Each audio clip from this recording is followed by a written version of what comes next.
Kumusta mga kaibigan? Today, we'll explore a mysterious and sometimes unsettling experience called déjà vu. Sa déjà vu, ang affected individual ay nakakaramdam na ang isang sandali o sitwasyon ay tila naranasan na nila dati, kahit alam nilang hindi naman ito totoo. Parang nagbabalik sa isang nakaraan na hindi malinaw. Imagine, ikaw ay naglalakad sa isang kalsada, nakikipag-usap sa kaibigan, at bigla na lang nararamdaman na lahat ay nangyari na. Ang utak ay nagiging kalituhan sa pagitan ng memory at reality. Ito ay nauugnay sa temporary glitches sa brain processing, memory recall, at perception.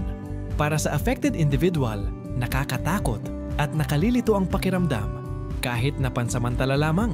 Para sa kanila, ang mundo ay nagiging kakaiba saglit lang at may bahid ng kalituhan at kawalan ng kontrol. Parang sandaling lumilipat sa pagitan ng realidad at alaala at hindi nila alam kung ano ang tunay. Mahalaga ang empatiya sa mga nakakaranas nito. Kahit simpleng phenomenon ito para sa iba, para sa affected individual, may bigat na kasama ang bawat karanasan.